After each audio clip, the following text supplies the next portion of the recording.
sort of book on Enochian and see who governs what or where and blah, blah, blah. And sometimes the words are really, they're esoteric old names for different places. So, but, you know, you can Google that shit. That's fine.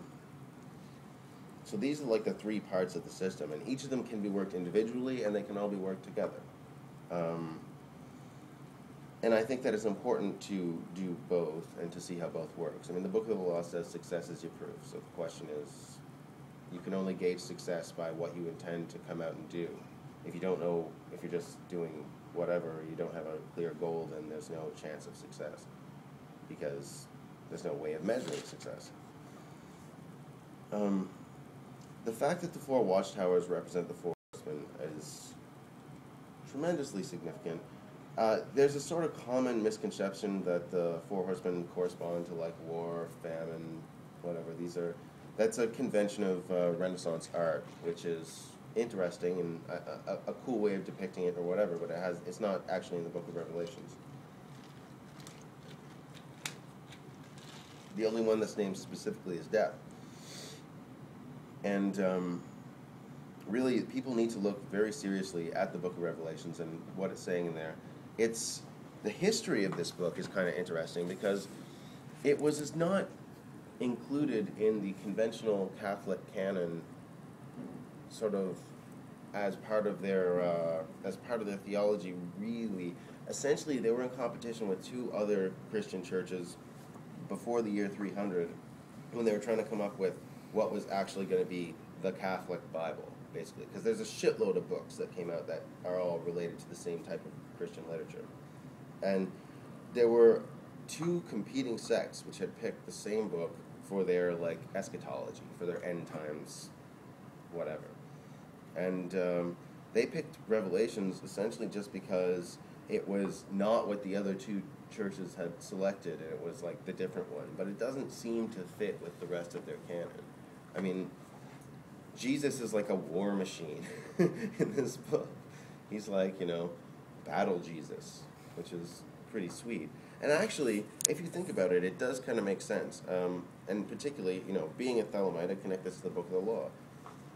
We're told that we're after the apocalypse is initiated and Aleister Crowley becoming the Beast 666, we have the Age of Horus, who is the crowned and conquering child, but specifically, as it says in chapter 3, the God of war and vengeance. And I have often said, because Jesus is the revenge machine in the Book of Revelations. And like I say, if you came down to experience human suffering with human beings and they tortured you and killed you, you want fucking revenge. Like, there's a harmonious aspect to that. I was recently reading this bit in Michael Aquino's History of the Church of Satan, where he kind of says, and Crowley's just re-imaging Christianity because his Horus is just a Jesus. I'm like, wow, you're the first person who ever got that right that I read. It's like you think that you're discrediting this, but you're actually completely confirming it. But he's an idiot. So anyway, this is where the Book of Revelations, you kind of see the significance of the number 7.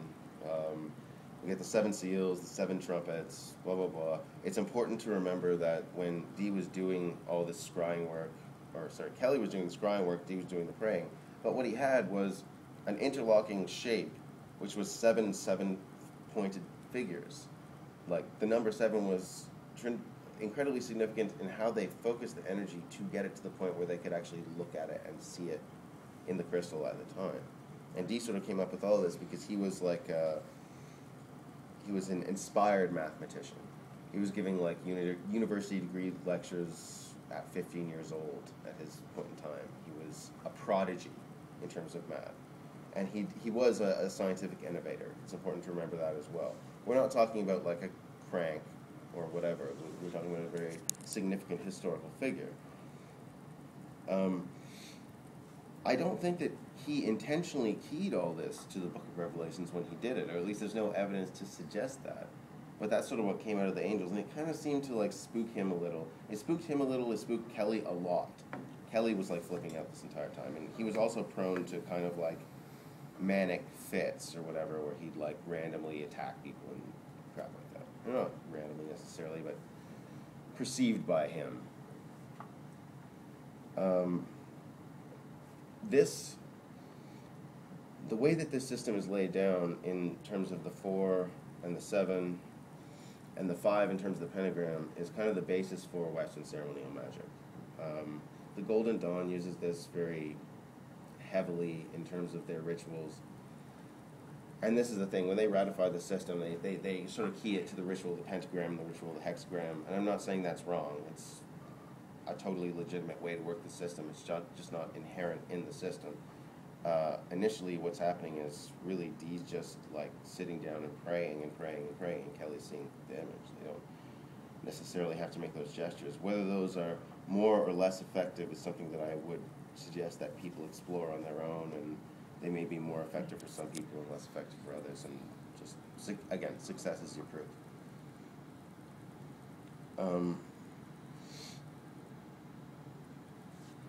The other question, the other thing that I really want to get into is the terms of the keys themselves.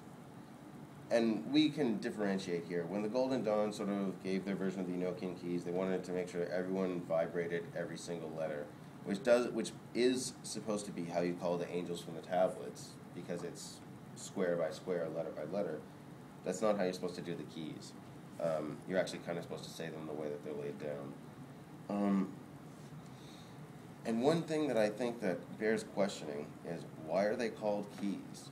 Like, there's a reason that they're even called keys. Sometimes that gets rephrased as calls, but that's not accurate. The reason that they're called keys is because as it's given down, there's 50 gates of understanding. There's sort of 50 doors to open to get to where we're going.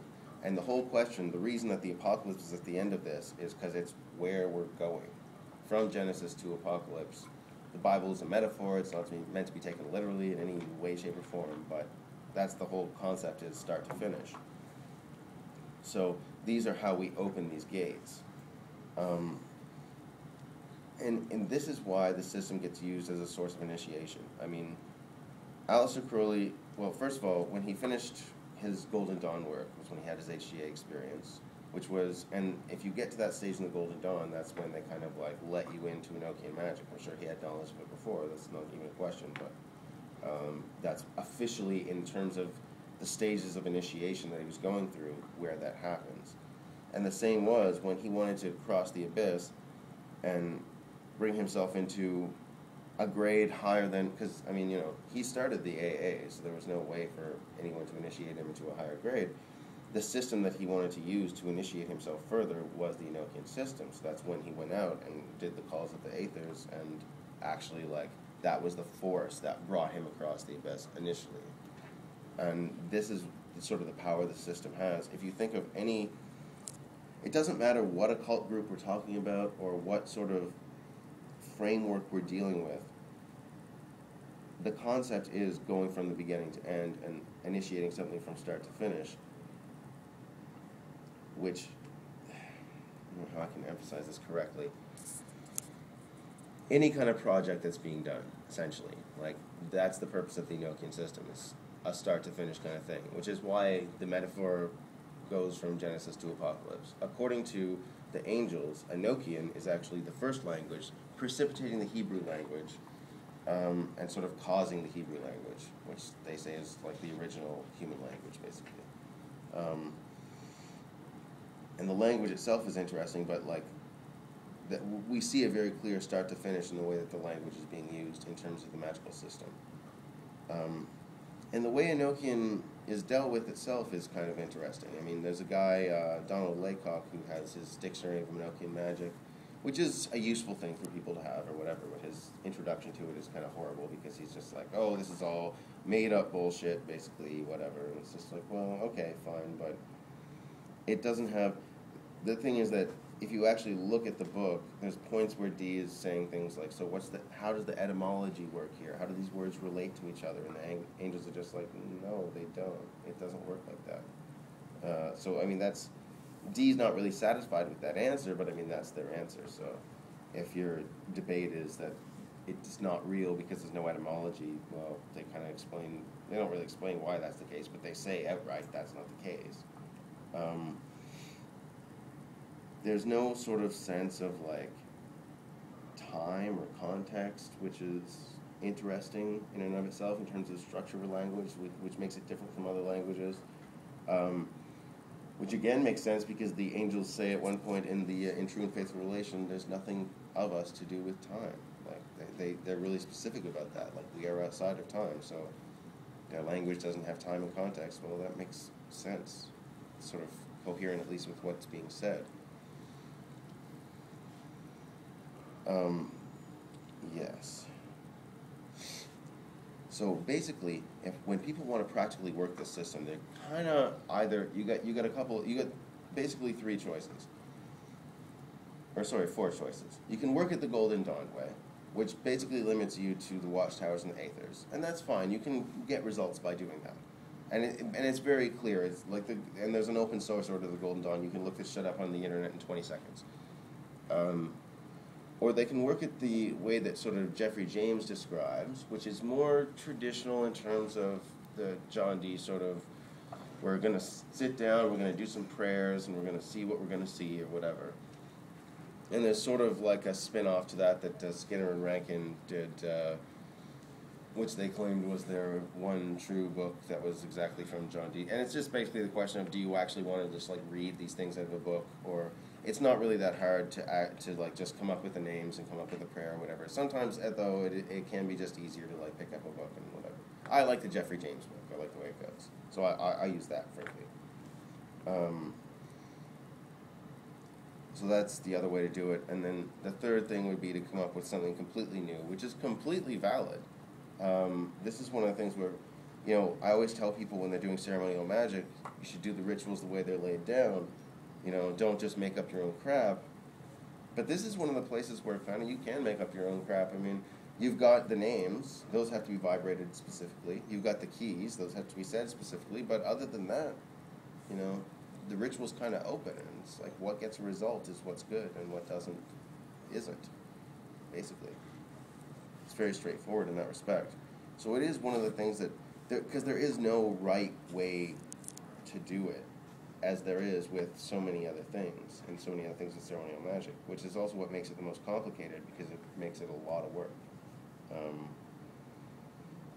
Although I will say, just as a sub-note, like, I would recommend strongly that people, like, use the aethers in other magical work as well, incorporate the keys in other magical work as well. Like, when Crowley did his edition of the Goetia, he included the first two Enochian keys, or, well, I don't remember if they were written in his notes or he actually published them. But, yeah, like, to him, like, he was like, yeah, I'll do the first two keys when I'm working the Goetia, because they're cool, and they do magical stuff, and whatever.